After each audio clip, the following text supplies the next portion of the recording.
Hi everyone, good morning all of you. जैसा कि आपको पता है कि आपकी करंट अफेयर की क्लास होती है और इसमें हम इंपॉर्टेंट क्वेश्चन कवर करने वाले हैं। तो दोस्तों जल्दी से आ जाइए और वीडियो को लाइक शेयर सब्सक्राइब करना तो बिल्कुल भी मत भूलिए और ज़्यादा से ज़्यादा शेयर कीजिए ताकि हमारा कोई भी नोटिफिकेशन आपके पास सबसे पहले पहुँचे। तो दोस्तों चलिए स्टार्ट करते हैं आज का फर्स्ट क्वेश्चन।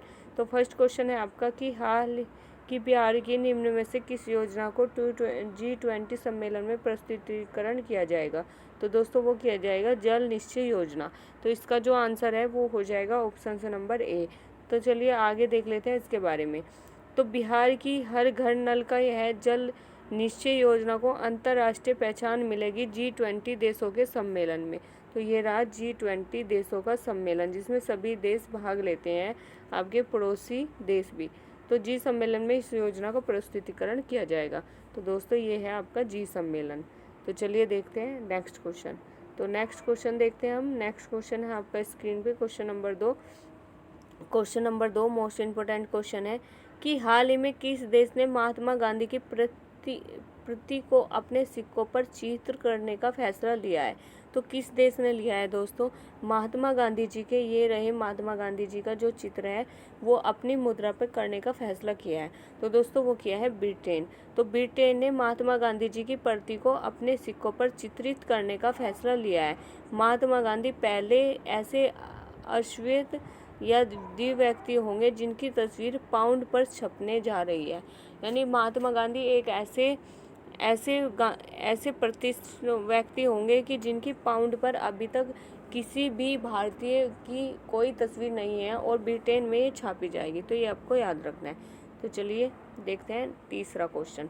तो अगला क्वेश्चन जान लेते हैं कि हाल ही में, अगला क्वेश्चन भी मोस्ट इम्पोर्टेंट है, हाल ही में BCIC ने खिलाड़ी को उम्र गलत बताने पर निम्न में से कितने साल का प्रतिबंध लगाने का फैसला किया है। तो दोस्तों वो है 2 साल। तो 2 साल का BCCI ने उम्र गलत बताने पे प्रतिबंध लगा दिया गया है।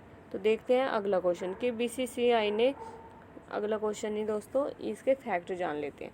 तो BCCI ने खिलाड़ी को गलत उम्र बताने पर 2 साल का प्रतिबंध लगाने का फैसला किया है और नए नियम 2020 और 21 सीजन में BCCI ने सभी आयु वर्ग के टूर्नामेंट में हिस्सा लेने वाले खिलाड़ियों पर लागू कर दिया है। तो ये आपको याद रखना है जिसका ऑप्शन हो जाएगा ऑप्शन नंबर 2, यानी 2 साल का प्रतिबंध लगाया है। और ये क्वेश्चन नंबर तीसरा था हमारा। चलिए देखते हैं अगला क्वेश्चन। और दोस्तों मैं आपको डेली बोलती हूँ, डेली अर्ली मॉर्निंग में उठकर अपने लिए एक टारगेट फिक्स करें और पूरा दिन उसको अचीव करने में लगा दे, आपकी लाइफ ऑटोमेटिकली चेंज हो जाएगी। तो दोस्तों कभी भी परिस्थितियों से नहीं घबराना चाहिए। हमेशा परिस्थिति ऐसी आती है कि हम टूट जाते हैं, हमारे साथ भी आती है, लेकिन फिर भी हमें हिम्मत से काम लेना होगा क्योंकि अगर हमें ज़िंदगी में कुछ पाना है तो हमें धैर्य और हिम्मत ज़रूर रखनी पड़ेगी।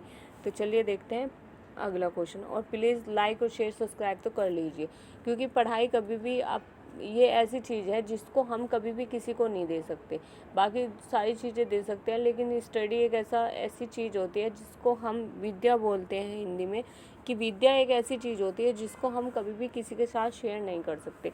तो चलिए देखते हैं क्वेश्चन। तो क्वेश्चन है विश्व संस्कृति दिवस 2020 निम्न में से किस दिन मनाया जाएगा। तो दोस्तों मनाया जाएगा 3 अगस्त को विश्व सांस्कृतिक दिवस, ये आपको याद रखना है। तो 3 अगस्त को मनाया जाएगा। अब देख लेते हैं इसके फैक्ट। हर साल श्रवण पूर्णिमा के दिन विश्व संस्कृति दिवस के रूप में मनाया जाता है। इसे रक्षाबंधन के रूप में भी मनाया जाता है। इस साल यानी 2020 में इस दिन 3 अगस्त 2020 को मनाया गया है। यह दिन संस्कृति प्राचीन भारतीय भाषा की याद में मनाया जाता है, ये आपको याद रखना है। चलिए देखते हैं अगला क्वेश्चन। अगला क्वेश्चन देख लें क्वेश्चन नंबर 5। तो क्वेश्चन नंबर 5 है हमारा कि क्वेश्चन नंबर 5 है हाल ही में किस राज्य सरकार ने संजीवनी नाम से एक मोबाइल ऐप लॉन्च किया है। यह किसने किया है। तो दोस्तों ये किया है बिहार गवर्नमेंट ने। तो बिहार गवर्नमेंट ने ये संजीवनी ऐप लॉन्च किया है। तो बिहार सरकार ने हाल ही में संजीवनी ऐप लॉन्च किया है।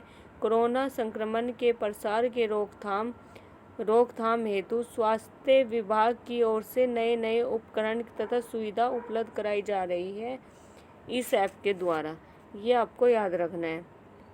इस ऐप के माध्यम से लोगों को कोविड-19 से संबंधित सभी जानकारियाँ भी मिलेंगी, संजीवनी ऐप के, जो कि बिहार ने लॉन्च किया है, ये आपको याद रखना है।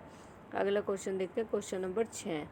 तो क्वेश्चन नंबर 6 है, हरियाणा पंचायत चुनाव में महिलाओं के लिए कितने फीसदी सीट का अभी आरक्षण होगी? तो दोस्तों वो है 50%। तो ये आपको याद रखना है। तो ये आपको याद रखना है, यानी 50%। तो हरियाणा में भी पंचायती चुनाव में महिला को 50% आरक्षण मिलेगा। हरियाणा सरकार ने इस फैसले को सैद्धांतिक मंजूरी दे दी है। और दोस्तों, हरियाणा के उप मुख्यमंत्री दुष्यंत चौटाला ने कहा कि पंचायती राज संस्थाओं में महिला को 50% आरक्षण मिलने से ग्रामीण विकास तेजी से हो सकेगा और महिला सशक्तिकरण भी बढ़ेगा। ये आपको याद रखना है। अगला देखते हैं, अगला क्वेश्चन है कि हाल ही में किस देश के द्वारा नया राजनीतिक नक्शा में जम्मू कश्मीर, लद्दाख, जूनागढ़ को अपना हिस्सा दिखाया गया है? तो दोस्तों, ये जो दिखाया गया है वो है पाकिस्तान।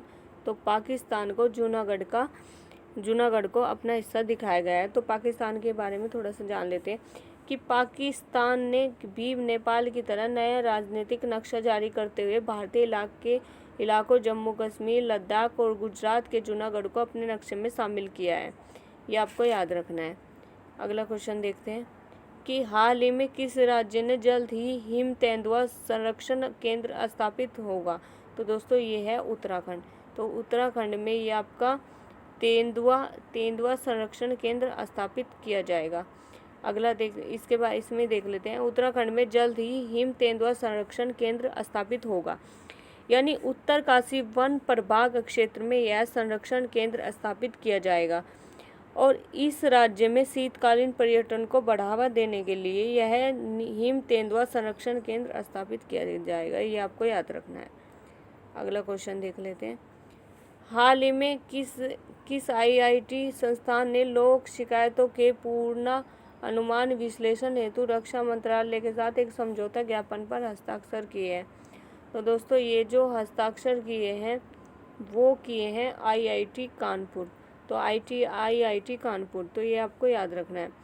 आगे देख लेते हैं, इसको आप याद रख सकते हो कि भारतीय प्रौद्योगिक संस्थान IIT कानपुर ने एक लोक शिकायतों के पूर्वानुमान विश्लेषण हेतु रक्षा मंत्रालय के साथ एक समझौता पर ज्ञापन पर हस्ताक्षर किए हैं। ये आपको याद रखना है। आगे देख लेते हैं, क्वेश्चन नंबर 10, हाल ही में किस राज्य ने परिवार पहचान पत्र PP योजना शुरू किया है? तो दोस्तों, वो किया है हरियाणा ने। तो हरियाणा गवर्नमेंट ने ये शुरू किया है PPP योजना। तो इसके बारे में थोड़ा सा जान लेते हैं कि PP नामक एक विशिष्ट पहचान पत्र है, लॉन्च किया है।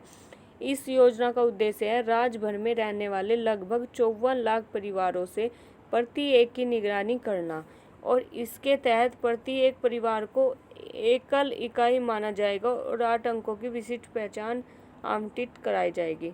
अगला क्वेश्चन देख लेते हैं, क्वेश्चन नंबर 11। तो क्वेश्चन नंबर 11 है कि विश्व हाथी दिवस, वर्ल्ड एलिफेंट डे किस दिन मनाया जाता है? तो दोस्तों, वो मनाया जाता है 12 अगस्त। तो 12 अगस्त को वर्ल्ड एलिफेंट डे मनाया जाता है। तो प्रति वर्ष 12 अगस्त को विश्व हाथी दिवस का रूप में मनाया जाता है। इसका उद्देश्य एशियाई अफ्रीका हाथियों के बारे में जागरूकता फैलाना। पहली बार 12 अगस्त 2020 को अंतर्राष्ट्रीय गज दिवस के रूप में भी मनाया गया है। तो ये आपको याद रखना है, वर्ल्ड एलिफेंट डे। अगला क्वेश्चन देखते हैं, क्वेश्चन नंबर 12। तो क्वेश्चन नंबर 12 है कि विदेश मंत्रालय के संयुक्त सचिव मनीष प्रभात को किस देश के भारत के अगले राजदूत नियुक्त किया है? तो दोस्तों, वो किया है उज्बेकिस्तान। तो उज्बेकिस्तान को ये नियुक्त किया है, ये आपको याद रखना है।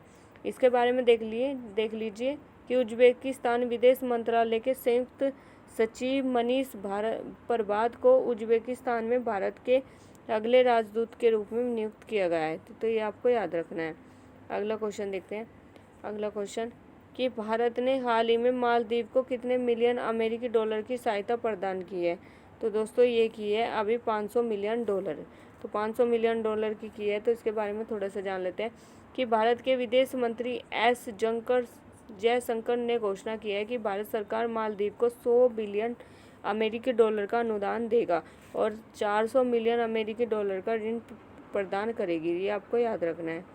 अगला क्वेश्चन देखते हैं, क्वेश्चन नंबर 14 कि हाल ही में किस देश के उन्नत मिसाइल रक्षा प्रणाली एरो का सफल परीक्षण किया है। तो दोस्तों ये हुआ है इजराइल। तो इजराइल में इसका परीक्षण हुआ है।